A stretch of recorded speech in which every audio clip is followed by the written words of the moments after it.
بسم اللہ الرحمن الرحیم۔ اونٹ سانپ کھانے کے بعد روتا کیوں ہے؟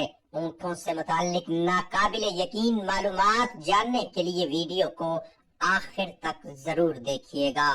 محترم ناظرین، حضور صلی اللہ علیہ وآلہ وسلم کی جانوروں اور پرندوں پر رحمت و شفقت۔ حضرت ابو ہریرہ رضی اللہ عنہ سے روایت ہے کہ حضور نبی اکرم صلی اللہ علیہ وآلہ وسلم نے فرمایا، ایک کتا کسی کنویں کے گرد گھوم رہا تھا، قریب تھا کہ وہ پیاس سے مر جائے گا۔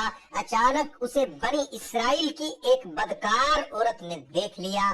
اس نے اپنا موزہ اتارا اور اس سے پانی نکال کر کتے کو پلا دیا۔ اس کے اس عمل کی وجہ سے اس کی مغفرت فرما دی گئی۔ ناظرین، آپ نے اونٹ کو دیکھا ہوگا، کیا آپ نے کبھی اونٹ کی شکل و صورت پر غور کیا ہے؟ اونٹ کی ایک منفرد خصوصیت یہ ہے کہ اللہ تعالیٰ نے اس کو اپنی ایک نشانی کے طور پر بیان فرمایا ہے۔ اس لیے سورہ غاشیہ کی ان آیات کا ترجمہ کچھ یوں ہے، کیا یہ لوگ اونٹ کو نہیں دیکھتے کہ انہیں کیسے پیدا کیا گیا اور آسمان کو کیسے بلند کیا اور پہاڑوں کو کس طرح گاڑا گیا اور زمین کو کیسے بچھایا گیا؟ اللہ تعالیٰ نے اپنی 4 بڑی نشانیوں کا ذکر فرمایا ہے۔ غور طلب بات یہ ہے کہ آسمان، پہاڑ اور زمین جیسی نشانیوں کو بعد میں بیان فرمایا اور اونٹ کو ان نشانیوں پر مقدم کیا۔ بظاہر آسمان، پہاڑوں اور زمینوں کے ساتھ اونٹ کا ذکر، اور وہ بھی اس کی اہمیت کے ساتھ اس سے پہلے، کیا یہ لوگ نہیں دیکھتے، کہہ کر اس میں غور و فکر کی دعوت دی ہے۔ گویا اس بات پر توجہ کرنے کا حکم ہے کہ اونٹ کا ذکر ہم نے یہاں بے وجہ نہیں کیا۔ جب اس پر غور کرو گے، انسانوں کے لیے اس جانور میں کیا کیا فائدے ہیں جو دوسرے جانوروں میں نہیں ہیں۔ اونٹ کے کوہان میں ایک منفرد چیز ہے۔ دوسرے جانوروں مثلا گائے، بھینس وغیرہ میں کوہان جسم کے اگلے حصے میں ہوتی ہے، جبکہ اس کی کوہان پیٹھ کے وسط میں ہوتی ہے۔ اس کی تخلیقی اور سائنسی فوائد بے شمار ہیں۔ اس کے خالص سائنسی اور کیمیائی فوائد چونکہ سائنس کے طلباء کے لیے بہت اہم ہیں، مگر عام لوگوں کے لیے مشکل فہم، اس لیے ان تفصیلات کو حذف کر دیا گیا ہے۔ اونٹوں کی بہت سی قسمیں، مثلا بعض اونٹ 2 کوہان والے ہوتے ہیں، جو اونٹ کو صحرائی علاقوں میں دوسرے جانوروں کے مقابلے میں زیادہ فعال اور زندہ رکھنے میں معاون ثابت ہوتے ہیں۔ وزن اٹھانے کی صلاحیت، صحرا میں گرم ترین موسم میں کام کرنا اونٹ کی خاص پہچان ہے۔ اس کے بوجھ اٹھانے کی صلاحیت نہ صرف گھوڑے بلکہ ہاتھی سے بھی زیادہ ہے۔ جسمانی وزن کے لحاظ سے بوجھ اٹھانے کی صلاحیت میں کوئی دوسرا حیوان اس کا مقابلہ نہیں کر سکتا۔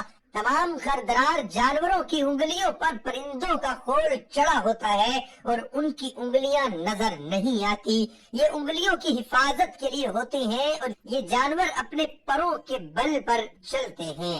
اونٹ اس معاملے میں بھی دوسرے جانوروں سے مختلف ہے۔ کسی کے کھر تو ہوتے ہیں، مگر اس کی انگلیوں کا اگلا حصہ ناخن کی صورت میں کھلا ہوتا ہے۔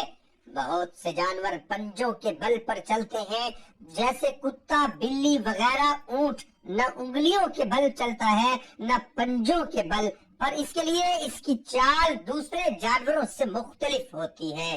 اونٹ کی چال دوسرے چوپائے، گائے، بھینس، بکری وغیرہ جب چلتے ہیں تو جب ان کی اگلی دائیں ٹانگیں اٹھتی ہیں تو اس وقت پچھلی بائیں ٹانگ بھی اٹھتی ہے۔ اسی طرح ان کا توازن اگلی بائیں اور پچھلی دائیں ٹانگ کی مدد سے قائم رہتا ہے۔ اونٹ اس معاملے میں بھی منفرد ہے، اس کی اگلی اور پچھلی ٹانگیں ایک ہی طرف اٹھتی ہیں۔ اس کے علاوہ گائے، بھینس وغیرہ جسم کے پچھلے جانب ٹانگیں زیادہ طاقت سے چلا سکتے ہیں۔ آگے کی طرف یہ جانور اتنی طاقت سے ٹانگ نہیں چلا سکتے۔ اونٹ کی منفرد خصوصیت یہ ہے کہ وہ آگے پیچھے یکساں طاقت کے ساتھ حرکت دے سکتا ہے۔ اس لیے اس کی ٹانگیں جسم کے عین نیچے کی جانب مڑ سکتی ہیں۔ جب وہ بیٹھتا ہے تو اس کا جسم زمین سے تھوڑا اٹھا ہوا رہتا ہے اور سیدھا ہوتا ہے، جبکہ گائے، بھینس، گدھا وغیرہ کروٹ پر بیٹھتے ہیں، سیدھے نہیں بیٹھ سکتے۔ اس کے علاوہ جسے لوگ اونٹ کا گھٹنا سمجھتے ہیں وہ اس کا ٹخنا ہے۔ اس ٹخنے کا فاصلہ پیروں سے کچھ زیادہ ہوتا ہے، اس کا گھٹنا اس کے پیٹ کے قریب ہوتا ہے۔ اونٹ چوپائیوں کا صوفی جانور ہے۔ جس طرح اللہ والے ہر حال میں اللہ پر بھروسہ کرتے ہیں، روکھی سوکھی غذا کھا کر سخت مجاہدے کرتے ہیں، دوسروں کو تکلیف سے بچانے کی فکر میں خود تکلیف اٹھا لیتے ہیں، کھانے پینے میں جو مل جاتا ہے اس پر شکر کرتے ہیں، اسی طرح اونٹ بھی ایک معصوم اور بے ضرر جانور ہے۔ دوسرے جانوروں کے سر پر سینگ ہوتے ہیں جس سے وہ اپنا دفاع بھی کرتے ہیں اور لوگوں کو نقصان بھی پہنچاتے ہیں۔ اس بیچارے کے سر پر سینگ ہی نہیں ہوتے، یہ دوسروں کو ضرر پہنچانے سے گریز کرتا ہے۔ محترم ناظرین، یہ تو اونٹ کی خصوصیات ہیں، ان کے بارے میں ہی قرآن مجید میں غور و فکر کا بتایا گیا ہے۔ اب آپ کو بتاتے ہیں کہ اونٹ سانپ کیوں کھاتا ہے اور اس کے بارے میں فرمان نبوی صلی اللہ علیہ وآلہ وسلم کیا ہے۔ سانپ کا گوشت اونٹ کی پسندیدہ غذا ہے اور اسے سانپ کا گوشت بے حد اشتہاق دیتا ہے تو اسے کھانا شروع کر دیتا ہے، اور عجیب بات یہ ہے کہ وہ کھانے کی ابتدا اس کی دم سے کرتا ہے، پھر آہستہ آہستہ اسے پورا کھا جاتا ہے۔ سانپ کا گوشت سخت گرم ہوتا ہے، جب اونٹ اسے کھا لیتا ہے تو اسے سخت پیاس محسوس ہوتی ہے اور وہ پیاس بجھانے کے لیے پانی کے کسی تالاب پر جاتا ہے۔ اللہ نے تکوینی شکل میں اسے الہام کر رکھا ہے، اگر اس نے اس وقت پانی پیا تو سانپ کا زہر اس کے بدن میں پھیل جائے، لہذا وہ شدید پیاسا ہونے کے باوجود تالاب پر پہنچ کر بھی کچھ دیر کے لیے پانی نہیں پیتا، پھر زور زور سے بلبلانے لگ پڑتا ہے، ایسا لگتا ہے جیسے وہ کسی سخت مشکل میں مبتلا ہے اور کسی کو اپنی مدد کے لیے پکار رہا ہے۔ اس وقت اس کی آنکھوں سے آنسو بہنے لگ پڑتے ہیں۔ اللہ نے اس کے پپوٹوں کے نیچے دو چھوٹے چھوٹے گڑھے بنائے ہوئے ہیں اور یوں اس کے آنسو نکل کر ان گڑھوں میں جمع ہوتے ہیں اور یوں سانپ کا سارا زہر آنسو بن کر آنکھوں سے باہر آ جاتا ہے۔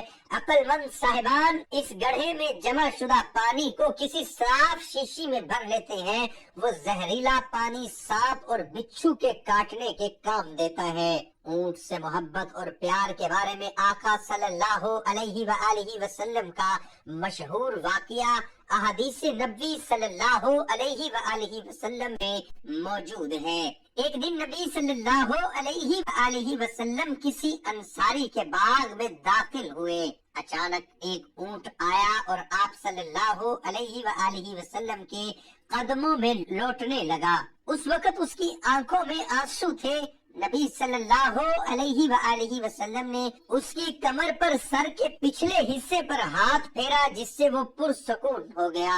پھر نبی صلی اللہ علیہ وآلہ وسلم نے فرمایا، اس اونٹ کا مالک کون ہے؟ تو وہ دوڑتا ہوا آیا، آپ صلی اللہ علیہ وآلہ وسلم نے اس سے فرمایا، اس کو اللہ تعالیٰ نے تمہاری ملکیت میں کر دیا ہے، اللہ سے ڈرتے نہیں، یہ مجھ سے شکایت کر رہا ہے کہ تم اسے بھوکا رکھتے ہو اور اس سے مشقت کا کام زیادہ لیتے ہو۔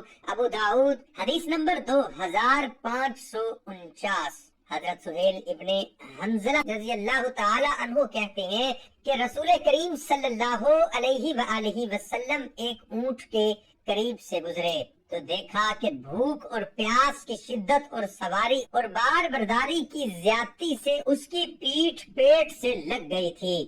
آپ صلی اللہ علیہ وآلہ وسلم نے فرمایا، ان بے زبان چوپائیوں کے بارے میں اللہ تعالیٰ سے ڈرو اور ان پر ایسی حالت میں سواری کرو جبکہ وہ قوی اور سواری کے قابل ہو، اور ان کو اچھی حالت میں چھوڑ دو تاکہ وہ تھکے نہ ہو۔ محترم ناظرین، آخر میں ان ساری باتوں سے جانوروں کی اہمیت و خصوصیت، ان کے منافع کا پتہ چلتا ہے، اور جانوروں سے تعلق آپ صلی اللہ علیہ وآلہ وسلم کے اسوا اور نمونے کا بھی پتہ چلتا ہے کہ آپ صلی اللہ علیہ وآلہ وسلم نے قدم قدم پر جانوروں کے ساتھ رحم کرنے کا حکم دیا، نہ صرف گھریلو اور پالتو جانوروں بلکہ غیر پالتو جانوروں کے ساتھ بھی حسن سلوک کی تاکید کی ہے، نقصان دہ جانوروں کو بھی کم مارنے کا حکم دیا ہے اور مذبوحہ جانوروں کے ساتھ بھی بے رحمانہ سلوک سے منع کیا ہے، اور جانوروں پر بوجھ لادنے اور سواری میں بھی ان کے چارے پانے کی تاکید کی ہے، اور زیادہ بوجھ لادنے اور زیادہ افراد کے سوار ہونے سے منع فرمایا۔ محترم ناظرین، حضرت عبداللہ بن عمر رضی اللہ تعالی عنہما سے روایت ہے کہ حضور نبی اکرم صلی اللہ علیہ وآلہ وسلم نے فرمایا، ایک عورت کو ایک بلی کی وجہ سے عذاب دیا گیا، اس نے اس بلی کو کسی جگہ بند کر دیا تھا یہاں تک کہ وہ بھوکی مر گئی، تو عورت اس کی وجہ سے دوزخ میں داخل کی گئی۔ آپ صلی اللہ علیہ وآلہ وسلم نے فرمایا، اللہ تعالیٰ اس سے فرمائے گا، اللہ تعالیٰ خوب جانتا ہے کہ جب تو نے اسے باندھا تو تو نے نہ اسے کھلایا نہ پلایا اور نہ ہی اسے کھلا چھوڑا کہ وہ خود زمین کے کیڑے مکوڑے کھا لیا کرتی۔ یہ حدیث متفق علیہ ہے۔ دعا ہے کہ اللہ تعالیٰ میرا سنانا اور آپ کا سننا اپنی بارگاہ الہی میں قبول اور منظور فرمائے، آمین ثم آمین۔ تمام ناظرین سے گزارش ہے کہ اللہ تعالیٰ کے 99 ناموں میں سے ایک نام ضرور ٹائپ کریں۔